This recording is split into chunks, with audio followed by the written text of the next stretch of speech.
Hello friends, welcome to Insights Icon Initiative. In today's video, we are going to discuss about Operation Ajay. Before further discussing this particular topic, first we will see the syllabus mapping, then we will go through the video components. First, regarding the syllabus mapping, this particular topic is related to UPSC CSE Prelims GS Paper 1. In this GS Paper 1, it is related to current affairs of international importance as well as important international institutions and agencies and Indian diaspora in developed and developing countries. This is the syllabus mapping. In this particular video, we are going to discuss about why it is in news. This Operation Ajay. Operation Ajay is in news because Indians who stranded in Israel, we are bringing them back. For that particular operation, we named as Operation Ajay. That is the reason it is in news. Not only the Operation Ajay, there are some other operations which were taken by India. Those are also we will discuss in the end of this particular video. Then particulars of the Operation Ajay. Then we'll discuss about the significance of India's Jewish community. What proportion of Indians are there.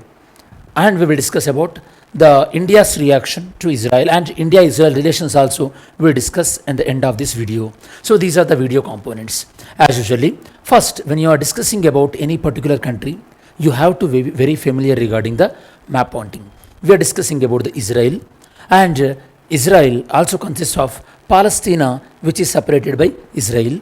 Palestine consists of two separated landmarks and like landforms. They are Gaza Strip as well as the West Bank.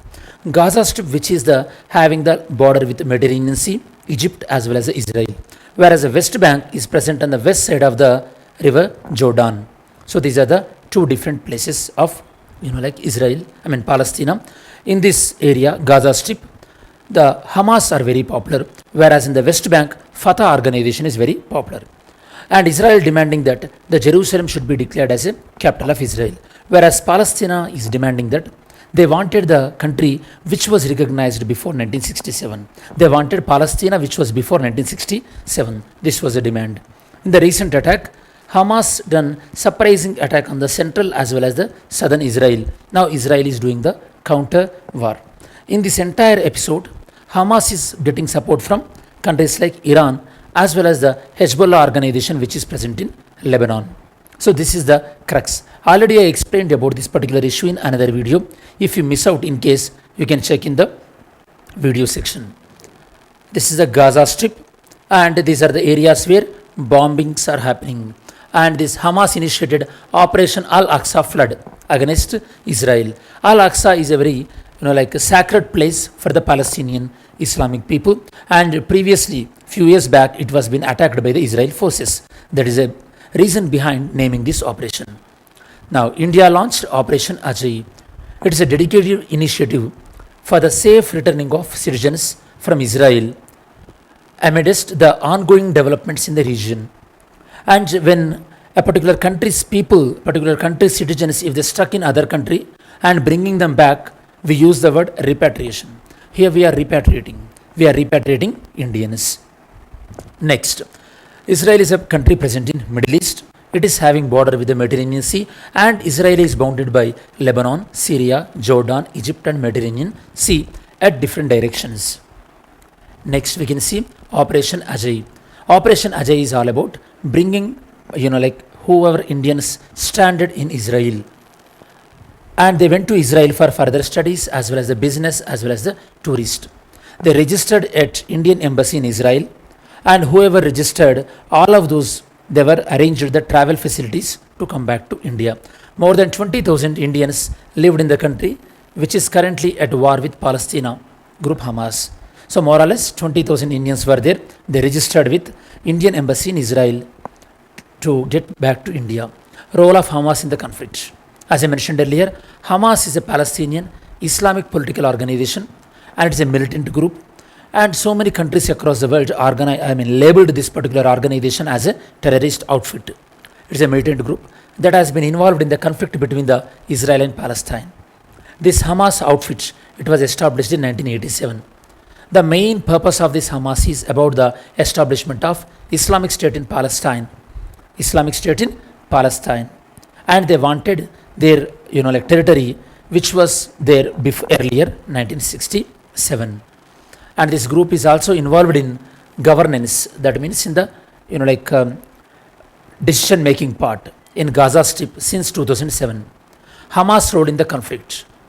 It has been a major obstacle for the peace negotiation between the Israel and Palestine. You know that Palestine is having two elements in the Gaza area, Hamas, whereas in the West Bank, Fatah. Fatah is having somewhat peace talks with the Israel government, but it was completely opposing by the Hamas. You have to understand. What is the Hamas jurisdiction? It is fighting for the liberation of Palestine from Israel occupation, like we discussed earlier. And it was also fighting against Israel policies, such as Israel settlement expansion in the West Bank region, as well as the Israel blocking the Gaza region so that Palestinian people are unable to travel to and fro from Israel to Palestine, and treatment of Palestinian prisoners in a very bad way. All these are the reasons for Hamas to attack on Israel. So this is how they are justifying the attack on Israel. This Operation Ganga. Now first we'll discuss about various operations apart from the Operation Ajay. Operation Ganga. It was done recently. It was all about the evacuation mission related to bringing back Indian from Ukraine. And Ukraine and Russia involved in war.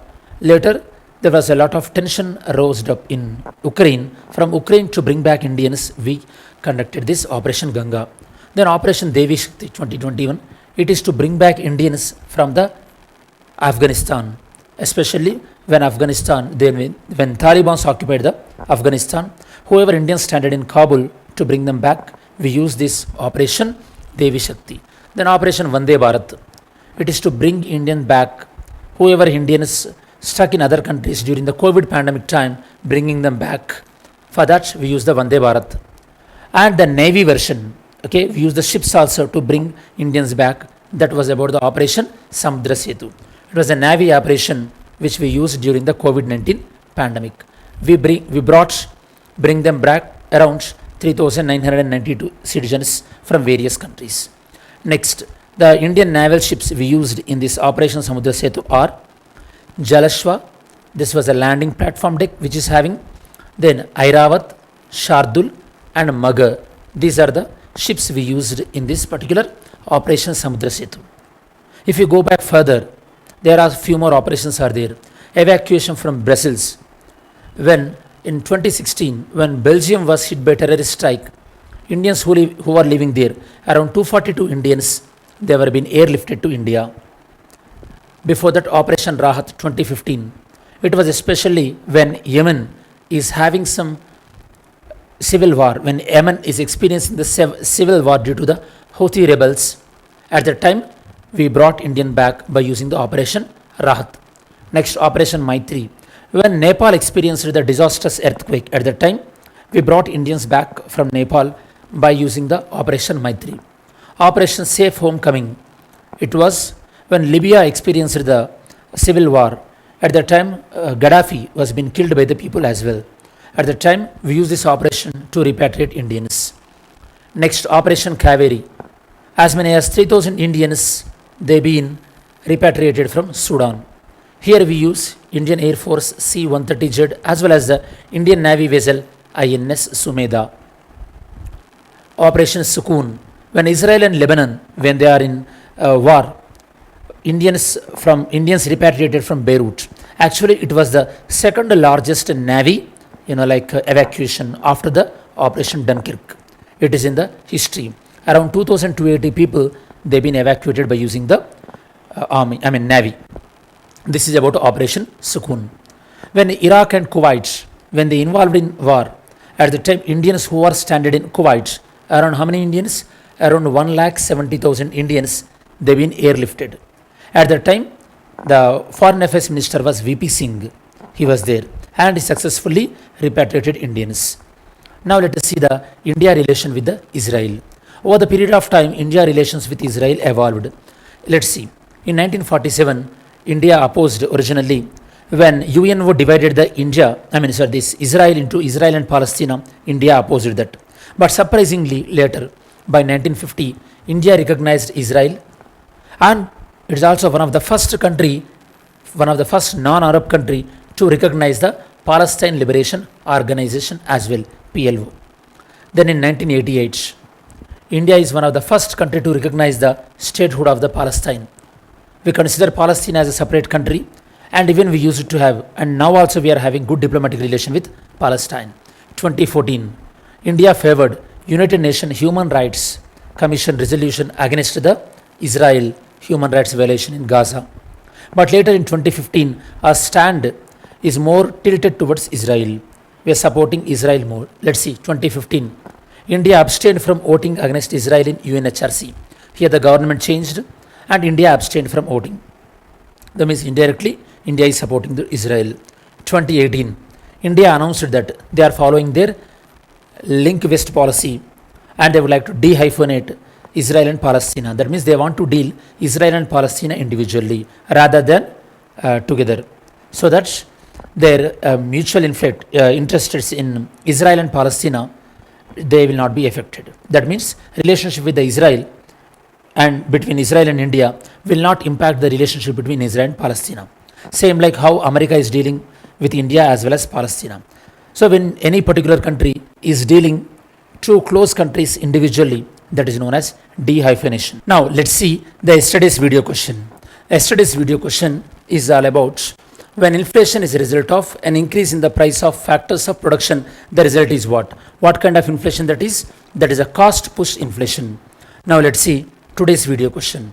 Today's video question is about very recently in which of the following countries have lakhs of people either suffered from severe famine, malnutrition or died due to starvation caused by ethnic conflicts. Which country it is? This is today's main prelims question. And the mains question, Indian diaspora can provide the strategic impulse to unlock India's potential as a global power. So India to become as a global power, Indian diaspora plays very important role. Discuss that. This is mains question. As we reach to this end of this video, we will see what we discussed in this video. In this video, we discussed about Operation Ajay and what is this all about and where we are bringing Indians and where they are getting repatriated. And we discussed about various other operations where previously India has been part of. Apart from that, we also discussed about India-Israel relations since 1947 to till recent days. And this is the detailed analysis regarding the Operation Ajay.